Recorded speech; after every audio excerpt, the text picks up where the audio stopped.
They call them wet scrubbers, the pollution control devices used by the phosphate industry to capture fluoride gases produced in the production of commercial fertilizer.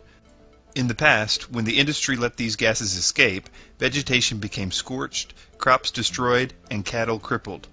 Today, with the development of sophisticated air pollution control technology, less of the fluoride escapes into the atmosphere, and the type of pollution that threatened the survival of some communities in the 1950s and 60s is but a thing of the past, at least in the U.S. and other wealthy countries.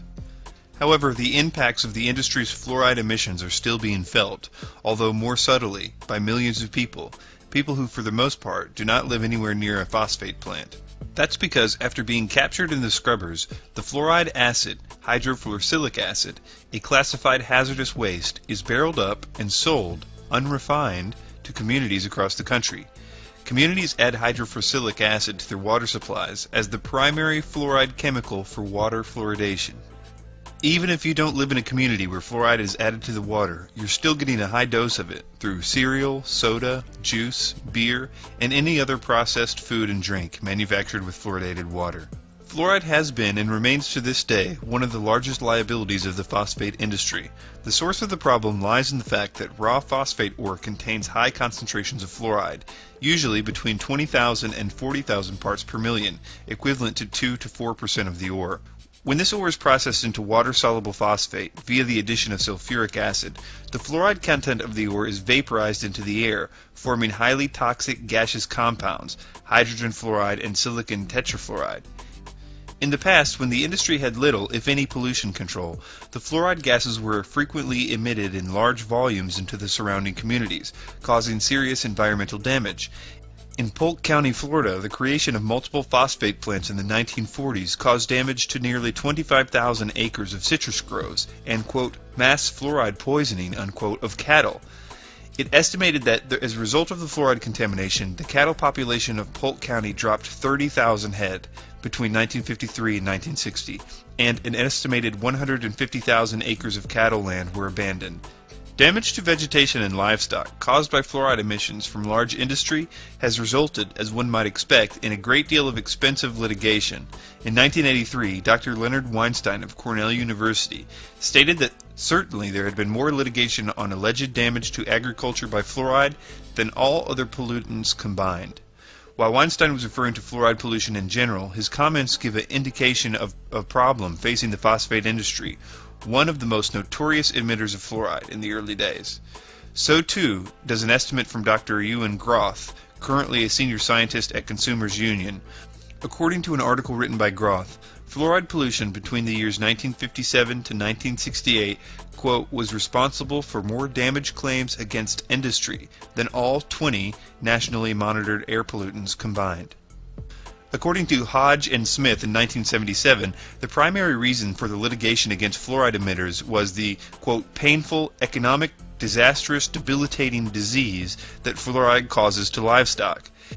Lilly in 1970 said, quote, airborne fluorides have caused more worldwide damage to domestic animals than any other air pollutant. Due to the inevitable liabilities that fluoride pollution presented, and to the increasingly stringent set of environmental regulations, the phosphate industry began cleaning up its act.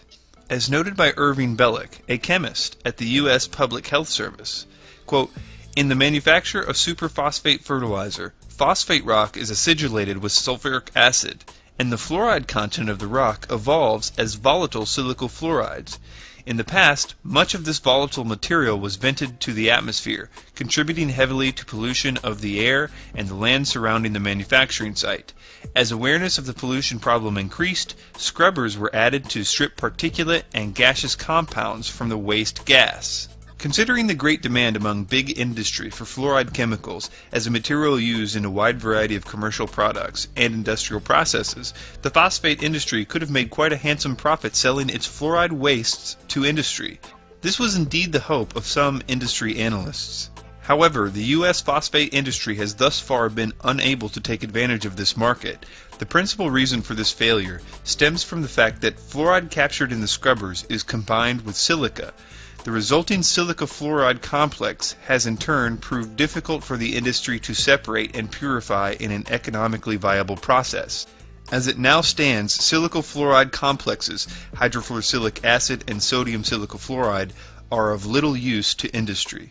Thus, while U.S. industry continues to satisfy its growing demand for high-grade fluoride chemicals by importing calcium fluoride from abroad, primarily Mexico, China, and South Africa, the phosphate industry continues dumping large volumes of fluoride into acidic wastewater ponds that lie at the top of mountainous waste piles which surround the industry.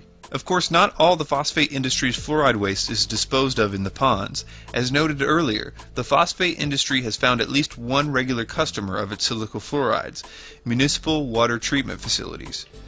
According to recent estimates, the phosphate industry sells approximately 200,000 tons of silicofluorides, hydrofluorosilicic acid, and sodium silicofluoride to U.S. communities each year for use as water fluoridation agents. In 1983, Rebecca Hanmer from the U.S. Environmental Protection Agency described the policy of using phosphate industry's silicofluorides for fluoridation as follows, quote, "In regards to the use of fluorosilicic acid as the source of fluoride for fluoridation, this agency regards such use as an ideal solution to a long-standing problem. By recovering the byproduct fluorosilicic acid from fertilizer manufacturing, water and air pollution are minimized, and water authorities have a low-cost source of fluoride available to them."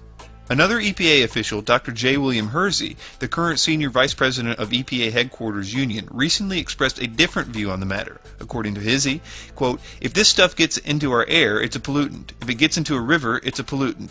If it gets into a lake, it's a pollutant. But if it goes right into your drinking water system, it's not a pollutant? That's amazing. There's got to be a better way to manage this stuff." Adding to Hersey's concerns are three recent findings. First and foremost are two recent studies reporting a relationship between water treated with silicofluorides and elevated levels of lead in children's blood. The authors of these studies speculate that the silicofluoride complex may increase the uptake of lead derived from other environmental sources such as lead paint into the bloodstream. The second finding is the recent and quite remarkable concession from the EPA that despite 50 years of water fluoridation, the EPA has no chronic health studies on silicofluorides. All safety studies on fluoride to date have been conducted using pharmaceutical-grade sodium fluoride, not industrial-grade silicofluorides. The defense made by the agencies promoting water fluoridation, such as U.S. Centers for Disease Control, to the lack of studies is that when the silicofluoride complex is diluted into water, it dissociates into free fluoride ions, or fluoride compounds, and thus the treated water, when consumed, will have no remaining silicofluoride residues. This argument, while supported by a good deal of theoretical calculation, is backed by a notable lack of laboratory data. Moreover, a recently obtained and translated PhD dissertation from a German chemist contradicts the claims. According to the dissertation, not only do the silicofluorides not fully dissociate, the remaining silicofluoride complexes are more potent inhibitors of chloриnesterase, an enzyme vital to the functioning of the central nervous system. A third finding, although perhaps of less concern, is that the silicofluorides, as obtained from the scrubbers of the phosphate industry, contain a wide variety of impurities present in processed water, including arsenic, lead, and possibly radionuclides. While these impurities occur at low concentrations, especially after dilution into water, their purposeful addition to water supplies directly violates EPA public health goals. As noted by the Salt Lake Tribune, those who had visions of sterile white laboratories when they voted for fluoride weren't thinking of fluorosilicic acid. Improbable as this sounds, much of it is recovered from the scrubbing solution that scours toxin from smokestacks at phosphate fertilizer plants. Silicofluorides corrode glass. They have never had a study done on human beings before, and they are added directly to our water supplies. Go to fluoridealert.org for more information and references to everything that I've said here. Send this video to your congressman or your mayor or your local municipal water supplier. There are a few ways to filter out silicofluorides from your water. I will link a few options in the description section of this video. Thank you for your time.